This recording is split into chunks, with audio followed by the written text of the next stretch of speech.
नमस्ते दोस्तों, हर हर महादेव। तो आइए शुरू करते हैं पार्ट 20। कार्तिक ने जब प्रियांजलि को देखा तो उसके गुस्से से उसे कोई फर्क नहीं पड़ा। कार्तिक को किसी और तरफ देखता देख उसकी माँ और रेणुका दोनों ही उस तरफ देखती हैं। दोनों ने देखा कि प्रियांजलि गुस्से से कार्तिक को देख रही थी। उन दोनों ने कुछ भी नहीं कहा। कार्तिक को प्रियांजलि के गुस्से से ज़्यादा फर्क नहीं पड़ा। उसने उसे ऐसे इग्नोर कर दिया जैसे वो वहाँ है ही नहीं, और फिर से अपनी माँ और रेणुका का ध्यान अपनी तरफ करके उनसे बातें करने लगा। प्रियांजलि उसके इस व्यवहार की वजह से वहाँ से गुस्सा होकर रेणुका के कमरे में भाग गई। उसके वहाँ से चले जाने के बाद कार्तिक की बातों को बीच में रोकते हुए उसकी माँ ने कहा, कार्तिक, प्रियांजलि नाराज होकर भाग गई, क्यों? कार्तिक ये जानते हुए भी कि प्रियांजलि क्यों गुस्सा है, उसने बोला, मुझे क्या पता, मैं उसके मन की बात थोड़ी ना जानता हूँ। मेरे सिर में हल्का दर्द हो रहा है तो मैं थोड़ा सा आराम कर लेता हूँ। माँ, मेरे कमरे में चाय भिजवा दीजिएगा प्लीज़। फिर उसकी माँ उसे टीज करते हुए बोली, क्या कहा तुमने? चाय? पर तुम तो बड़े हो गए हो ना, तो कॉफ़ी पी लो। कार्तिक हंस कर बोला, नहीं, आज चाय पीने का मन है, तो प्लीज़ आप चाय भिजवा दीजिएगा। कार्तिक की माँ बोली, ठीक है, मैं भिजवा दूंगी, तुम जाओ। रेणुका भोली से शक्ल बनाकर अपनी माँ को और अपने भाई को देख रही थी। वो समझ नहीं रही थी कि वो ऐसी बातें क्यों कर रहे हैं। इतना कहकर कार्तिक अपने रूम में चला गया। इधर कार्तिक की माँ रेणुका को पढ़ने के लिए बोलकर किचन में चाय बनाने चली गई। इधर प्रियांजलि रेणुका के कमरे में आकर गेट को बंद कर देती है एंड टेबल पर पड़े अपने मोबाइल को उठाकर अपने पापा को कॉल करती है। उसके पापा कॉल उठाते हैं। कॉल उठाते ही उन्होंने प्यार से प्रियांजलि को कहा, हे डियर, कैसे हो तुम? प्रियांजलि बोली, डैड वो छोड़िए, यहाँ कुछ भी ठीक नहीं चल रहा है। प्रियांजलि के पिता बेचैन होते हुए बोले, क्या कह रही हो तुम? साफ साफ कहो। प्रियांजलि अपने बिस्तर पर बैठकर बोली धीमी आवाज में, डैडी, हमने जो भी प्लानिंग्स की थी ना, वो सब बेकार होते जा रही हैं। समझिए, हो चुकी हैं। प्रियांजलि के पिताजी बोले, ऐसा क्या हो रहा है, तुम मुझे अच्छे से बताओगी? प्रियांजलि धीमी आवाज में बोली, ओफो डैडी, जिस प्रॉपर्टी के लिए हमने खेल रचा है, सब कुछ, जिन प्रॉपर्टी के लिए मैं शादी करना चाहती हूँ कार्तिक से, वो प्रॉपर्टी किसी और के नाम होने वाली है। उसके पिताजी चौंकते हुए बोले, व्हाट? Are you serious? कैसी बात कर रही हो तुम? ऐसा नहीं होना चाहिए। वैसे किसके नाम होने वाली है वो? प्रियांजलि बोली, अरे किसी पूर्वी नाम की एक लड़की है, उससे प्यार करता है कार्तिक। बस ठान लिया है कि उसी से शादी करनी है इसको, और किसी से नहीं करेगा। प्रियांजलि के पिताजी ने कहा, डोंट वरी डियर, हम उसे हैंडल कर लेंगे, तुम बस उसकी तस्वीर मेरे पास भेज दो। प्रियांजलि पूरे एटीट्यूड के साथ बोली, ओहो डैड, डोंट वरी, पूर्वी एक छोटी सी लड़की है जो अभी क्लास 9th में पढ़ती है कार्तिक के ही स्कूल में, सो मैं उसे हैंडल कर लूँगी बहुत आसानी से। बस एक बार उसकी तस्वीर देख लूँ। तभी उसके कमरे के बाहर किसी के चल के आने के कदमों की आहट सुनाई देती है। प्रियांजलि हड़बड़ा कर बोली, डैड, मुझे लगता है कि कोई आ रहा है, I will call you back, okay, bye. इतना कहकर प्रियांजलि कॉल कट कर देती है और अपने मोबाइल को हाथ में लेकर YouTube ऐप को खोलने के बाद उसमें स्क्रॉल करने लगती है। थोड़ी ही देर में दरवाज़ा खुला। जब प्रियांजलि अपने सिर को उठाकर दरवाजे की तरफ देखती है तो वो रेणुका थी। रेणुका उसके पास न जाकर अपने स्टडी टेबल के पास जाकर अपने बुक्स को कलेक्ट करते हुए बोली, प्रियांजलि दीदी। प्रियांजलि अपने मोबाइल को साइड रखते हुए रेणुका को देखकर बोली, हाँ बोलो, क्या बात है? रेणुका बोली, दीदी, आप यहाँ किसी प्लानिंग से आई हैं क्या? प्रियांजलि रेणुका के मुंह से ये बात सुनकर अंदर ही अंदर बहुत डर गई। उसने मन में ही सोचा, ओह गॉड, कहीं इसने मेरी बातें तो नहीं सुन ली? अगर इसने मेरी बातें सुन ली तो मेरा तो पत्ता कट। जीतने से पहले ही हार गई मैं। यार, अभी जंग शुरू भी नहीं हुआ, हार कैसे सकती हूँ मैं? नो, मुझे लगता है कि ये कुछ और बोल रही है। प्रियांजलि डरते हुए रेणुका से पूछी, कैसी प्लानिंग? रेणुका उसे देखकर जोर जोर से हंसने लगी और बोली, आप डर तो ऐसे रही हैं जैसे कि आप यहाँ किसी बहुत बड़े प्लानिंग से आई हैं। क्या दीदी, मैं तो बोल रही थी कि आप यहाँ आई हैं तो इस शहर को घूमने की कोई प्लानिंग तो होगी? अगर है तो बता दीजिए, मैं और आप घूमने चलेंगे। तभी प्रियांजलि के दिमाग में एक आइडिया आया। वो उस आइडिया को सोचने के बाद रेणुका के पास दौड़ कर गई, उसे अपनी तरफ घुमाकर गले लगाते हुए खुश होकर बोली, thank you Renuka, very much, thank you thank you thank you very much. तुमने मुझे एक गुड आइडिया दे दिया। प्रियांजलि रेणुका से दूर होकर बोली, घूमने की प्लानिंग तो है, पर तुम्हारे साथ नहीं, कार्तिक के साथ। रेणुका बोली, मगर कार्तिक भैया तो बिजी हैं आजकल, वो तो रोज़ स्कूल जाते हैं स्कूल के डिसिप्लिन को मेंटेन रखने के लिए, क्योंकि आज से 15 दिन बाद हमारे स्कूल में एक बहुत ही इम्पॉर्टेंट सेलिब्रेशन होने वाला है, जिसमें इस शहर के डीएम आएंगे। वो आकर हमारे स्कूल को चेक करेंगे, फिर वही हमारे स्कूल को इंडिया से बाहर प्रमोट भी करेंगे। और दीदी भैया तो 15 दिन बाद ही फ्री हो पाएंगे, और आप तो यहाँ पे सिर्फ 2 दिनों के लिए आई हैं। प्रियांजलि रेणुका को देखते हुए मन ही मन बोली, यार ये तो सही कह रही है। रेणुका अपनी बुक्स को कलेक्ट करके अपने हाथ में लेकर गेट के पास जाकर बोली, आप जैसा चाहती हैं वैसा कर सकती हैं, लेकिन मैं आपको पूरी जानकारी के लिए बता दूं कि कार्तिक भैया को कुछ भी चीज़ मनाना इम्पॉसिबल है। हम लोगों के लिए तो पूरी तरीके से इम्पॉसिबल है, वो सिर्फ 2 ही लोगों के लिए पॉसिबल है। प्रियांजलि जानती तो थी, लेकिन फिर भी उसने फेक स्माइल देते हुए पूछा, और वो 2 कौन है? रेणुका बोली, पहले में तो मेरी माँ और दूसरे में पूर्वी। यही दोनों हैं जो भैया को आसानी से हैंडल कर सकते हैं, उन दोनों के अलावा और कोई नहीं है। मैं जा रही हूँ लिविंग रूम में, वहीं पे नीचे बैठ के पढ़ाई करूँगी। आप मेरे साथ आएंगे लिविंग रूम में, दोनों बैठ के बातें भी करेंगे। प्रियांजलि उसे मना कर देती है। प्रियांजलि के मना करने के बाद रेणुका अपनी बुक्स को लेकर लिविंग रूम में नीचे पढ़ने चली गई। उसके जाने के बाद प्रियांजलि खुद से बोली, पूर्वी को तो मैं अपने रास्ते से ऐसे हटाऊंगी जैसे वो कभी थी ही नहीं।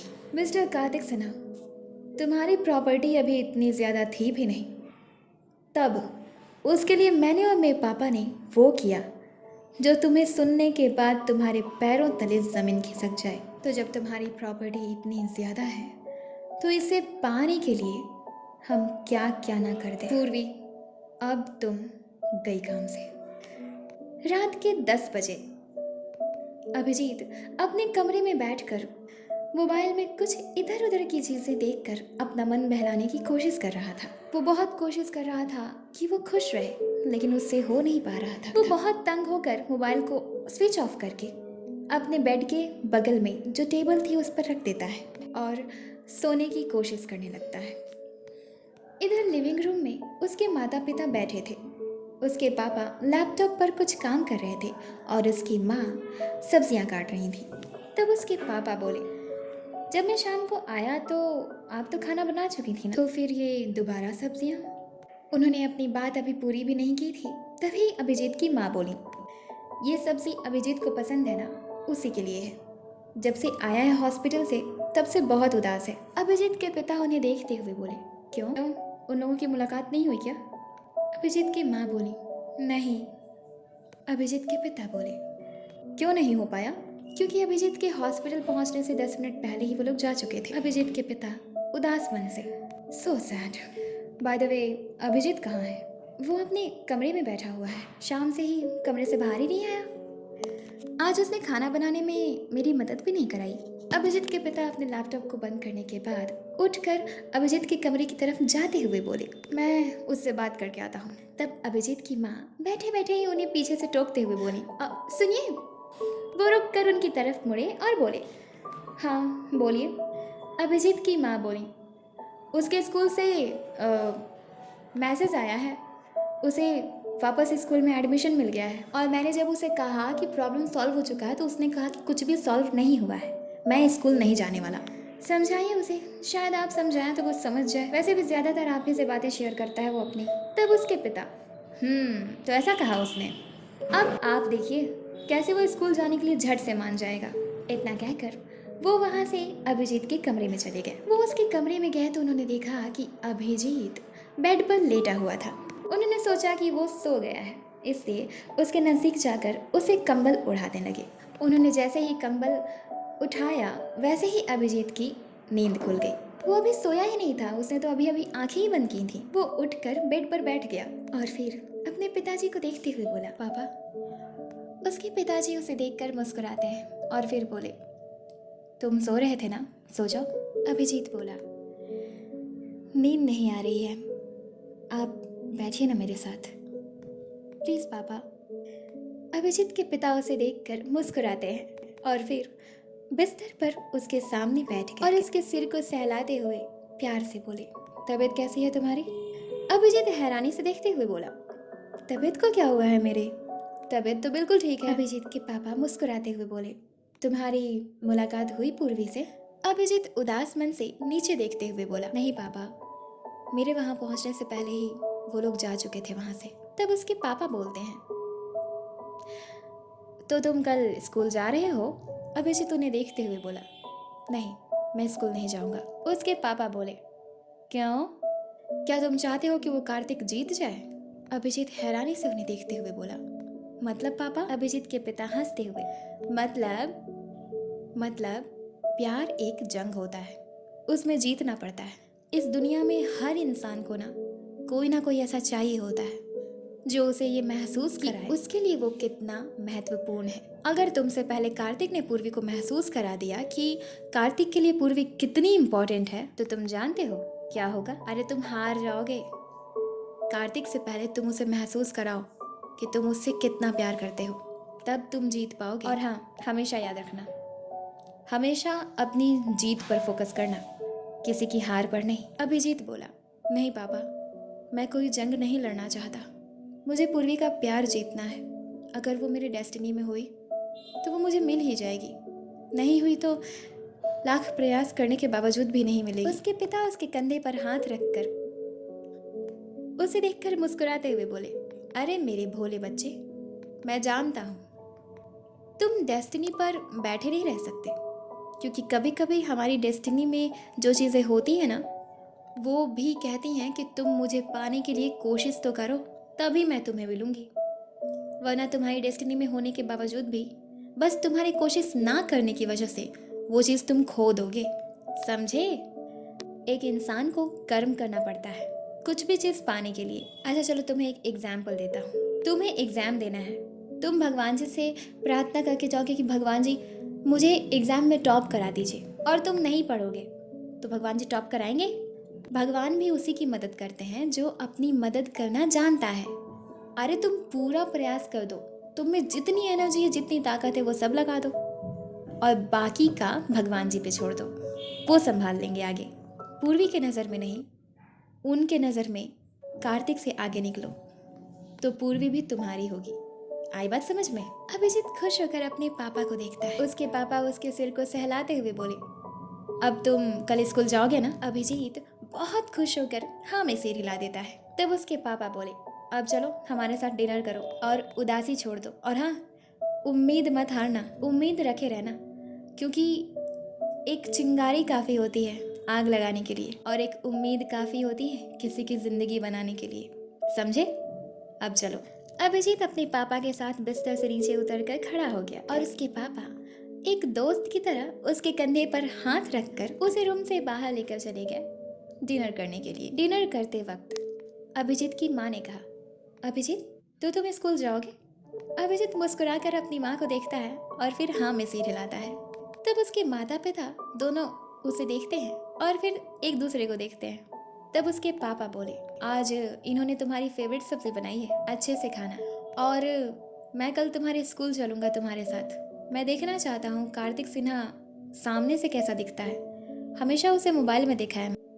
वैसे मैं भी बिजनेसमैन हूँ, इतने बड़े बिजनेसमैन से पार्टनरशिप तो नहीं हो सकती, लेकिन कम से कम तुम्हारे बहाने ही सही उसे सामने से देख तो लूँगा।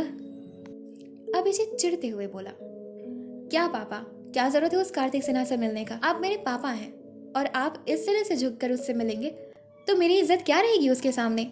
अब मैं जानता हूँ किसी के सामने झुकने से कोई इंसान छोटा नहीं हो जाता है, लेकिन फिर भी मैं खुद झुक सकता हूँ उसके सामने, लेकिन मैं आपको नहीं झुकने दे सकता। उसके पापा हंसते हुए तो मैं झुक कहाँ रहा हूँ? अभिजीत बोला, तो फिर क्या कर रहे हैं आप? उससे मिलने की चाहत रखने वाला उसके सामने झुकेगा ही ना। उसके पिता बोले, अरे मैं मिलूंगा, उससे बात करूंगा, देखना चाहता हूँ कि उसका विश्वास कहाँ तक है, तभी तो मैं तुम्हें गाइड भी करूंगा ना। इस लड़ाई में तुम्हारा साथ मैं दूंगा ही ना, बोलो। तो मैं कल चल रहा हूँ तुम्हारे साथ स्कूल, उसके बाद ही मैं अपनी कंपनी जाऊंगा, ओके? अभिजीत बोला, ठीक है, आपकी जैसी मर्जी। फिर उसके पिता बोले, देखो, इस लड़ाई में ना मैं तुम्हारे साथ रहूंगा, कदम से कदम मिलाकर चलूंगा, और मेरे होते हुए सवाल ही नहीं उठता कि वो कार्तिक तुम्हें हरा दे। हमेशा मैं तुम्हें गाइड करते रहूंगा, अच्छी अच्छी बातें बताऊंगा, तुम्हें क्या करना चाहिए क्या नहीं, ओके? तभी अभिजीत की माँ बीच में बोल पड़ी, हाँ, आप तो जैसा कि लव गुरु हैं। उसके पापा बोलते हैं, अरे तुम नहीं जानती, मैं अपने स्कूल में ऐसा ही था, अपने दोस्तों की सेटिंग तो मैं ही करवाया करता था। अभिजीत अपने पापा को देखकर हंसता है और साथ में उसकी माँ भी हंसती है। वो बोली, रहने दीजिए, ये सब बनना इतना आसान थोड़ी होता है, बहुत दिमाग लगाना पड़ता है इन सभी चीज़ों में। ये जो लड़कियां होती हैं ना, बहुत नखरेबाज होती हैं, इतनी आसानी से नहीं मानती हैं।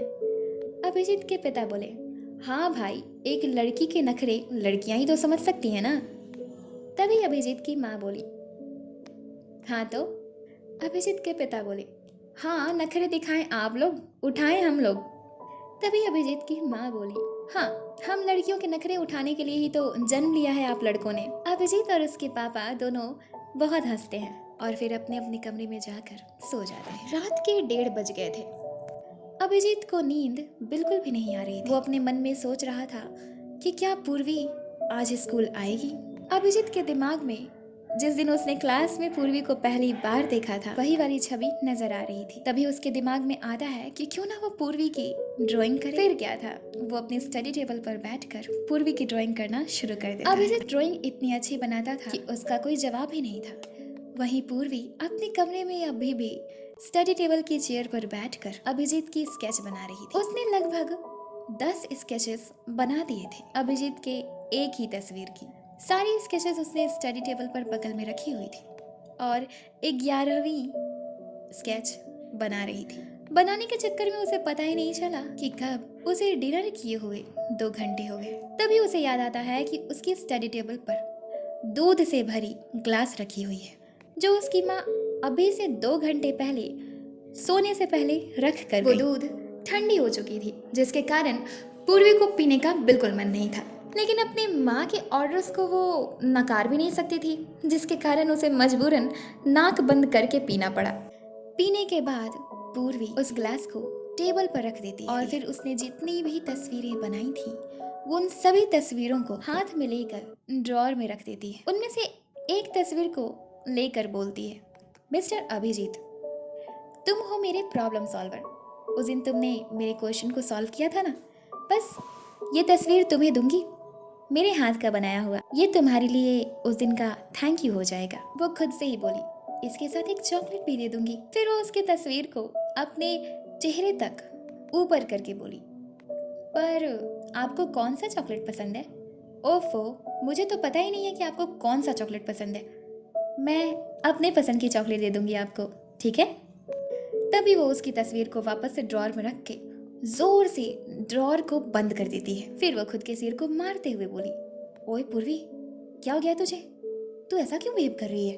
तस्वीर से बात करना नॉर्मल है, कोई बात नहीं, मैं तो गौतमी की तस्वीर से भी बात करती हूँ ना। लेकिन गौतमी तो मेरी दोस्त है। अभिजीत तो वो अपने ही कमरे में तेजी से इधर उधर चलने लगती है और फिर बोली, no no no no no no, मुझे लगता है कि कुछ गड़बड़ चल रहा है मेरे अंदर। मैंने 1 नहीं 2 नहीं, शाम से ही लगे लगे 11 तस्वीरें बना दी, वो भी बिना देखे। वो फिर से ड्रॉअर के पास गई और उसे खोलने ही वाली थी, तभी उसने अपने हाथ को झट से पीछे मोड़ लिया और बोली, नो, मैं नहीं रखूंगी इसकी तस्वीर, ये सारी तस्वीरें उसे दे दूंगी। लेकिन अगर मैं उसे सारी तस्वीरें दूंगी तो वो बोलेगा कि तुम्हारे पास मेरी फोटो तो थी नहीं, तो तुमने इतनी सारी तस्वीरें बनाई कैसे? फिर तो वो मुझे कुछ और समझ लेगा। क्या होगा मेरे पढ़ाई का? मुझे लगता है कि मैं पागल होते जा रही हूँ। मुझे लगता है मुझे सोना चाहिए अब। वो सोने के लिए बेड पर जाने लगी, लेकिन फिर पीछे मुड़कर ड्रॉअर को देखती और खुद से बोली, एक काम करती हूँ, उसकी तस्वीरों को फाड़ देती हूँ, क्योंकि अगर सौम्या ने या मम्मा ने देख लिया तो पिटाई खा लूंगी मैं। पापा तो नहीं, मगर मम्मा तो अभिजीत के बारे में जानती है, वो तो मुझे मारे बिना छोड़ेंगी नहीं। अगर उन्हें जरा सी भी भनक लगी तो वो तो मुझे कुछ और समझ लेंगी। वो समझेंगे कि मैं अभिजीत को पसंद करती हूँ। हाँ, मैं अभिजीत को पसंद करती हूँ, लेकिन मैं उससे प्यार नहीं करती। मैं उससे शादी भी नहीं करने वाली हूँ। मम्मा अगर ऐसा समझी तो मैं तो पिटा जाऊंगी। वो तो मुझे मारेंगी भी। नहीं नहीं नहीं, ऐसा नहीं होना चाहिए। वो जल्दी से ड्रॉर के पास गई और उसमें से अभिजीत की सारी तस्वीरों को निकाल कर एक एक करके फाड़ दे गई। उसका दिल बिल्कुल नहीं कर रहा था कि वो अपनी मेहनत को और अभिजीत की तस्वीर को फाड़ दे, लेकिन उसका दिमाग कह रहा था कि फाड़ दो, इसी में भलाई है। आखिरकार वो उस वक्त अपने दिमाग की सुनती है और अपने द्वारा बनाई गई सारी तस्वीरों को फाड़ देती है। लेकिन उसमें से एक तस्वीर ड्रॉर से निकालते वक्त गिरकर टेबल के नीचे चला गया था, जहाँ पर उसकी नजर जाती ही नहीं है। वो उन तस्वीरों को फाड़ने के बाद अपने बेड पर जाकर लाइट ऑफ करके लेट जाती है और सोने की कोशिश करने लगती है, लेकिन उसकी आंखों में नींद कहाँ थी। उसके दिमाग से अभिजीत जा ही नहीं रहा था। वो खुद से बोलने लगी, कितनी अच्छी फाइट करता है वो तो मुझे हीरो की तरह बचाता है हमेशा। वो मेरा प्रोटेक्टर है। कितना अच्छा होता ना कि अभिजीत एक सुपर हीरो होता। हमेशा मैं खतरे में पड़ती, हमेशा मुझे बचाता। वैसे वो हर कुछ सॉल्व करता है, तो वो तो एक सॉल्वर भी हुआ ना। फिर वो उदास होते हुए बोली, मगर मैं कल स्कूल ही नहीं जा सकती। नहीं जाऊंगी कभी स्कूल, तब तक जब तक गौतमी और अभिजीत स्कूल में नहीं आएंगे। वो कार्तिक का बच्चा जब तक उन्हें एडमिशन नहीं देगा तब तक मैं नहीं जाऊंगी। मुझे पता है अगर मैं स्कूल में एब्सेंट रहूंगी ना तो वो कार्तिक उन दोनों को एडमिशन देने पर मजबूर हो जाएगा। वो मुझे पसंद करता है, इसका फायदा अभिजीत और गौतमी को होगा और मैं उन दोनों को एडमिशन दिलवाऊंगी। जब तक वो देगा नहीं तब तक मैं वहाँ जाऊंगी नहीं। लेकिन अगर कार्तिक को कोई फर्क नहीं पड़ा तो, उसने एडमिशन नहीं दिया तो क्या पूरी दुनिया में एक यही स्कूल है? वो दोनों फॉरेन जाके भी तो पढ़ाई कर सकते हैं ना। और रही बात मेरी पढ़ाई की, तो मैं घर पे ही कर लूँगी, क्योंकि मैं फॉरेन के स्कूल्स को अफोर्ड तो नहीं कर सकती। इस स्कूल में तो जैसे तैसे करके एडमिशन मिल गया था मुझे। वो कभी अभिजीत, कभी गौतमी, कभी कार्तिक, तो कभी स्कूल के बारे में सोचने लगी और उसकी नींद और भी गायब होती गई। इधर कार्तिक के घर में भी सभी अपने अपने कमरे में सो चुके थे, सिवाय कार्तिक के। वही अपने कमरे में बेड पर बैठा मोबाइल में कुछ देख रहा था। उसी के बेड के बगल में जो टेबल थी उस पर पूर्वी का मोबाइल पड़ा हुआ था। उसने अपने मोबाइल को बंद करके रख दिया, क्योंकि उसे अब वो देखना बोरिंग लग रहा था। जैसे ही उसने अपने मोबाइल को बंद किया, उसकी नजर पूर्वी के मोबाइल पर पड़ी। उसने पूर्वी के मोबाइल को अपने हाथ में ले लिया और उसके मोबाइल की बैटरी को देखा तो वो सिर्फ 10% ही बचा था। उसने उसके मोबाइल को ओपन किया, उसकी तस्वीरों को देखने लगा। तभी उसके दिमाग में एक आइडिया आया कि क्यों ना गौतमी की नींद हराम की जाए। उसने सोचा कि गौतमी अब तक सो चुकी होगी, इसलिए शैतानी करने के लिए उसने गौतमी को कॉल किया।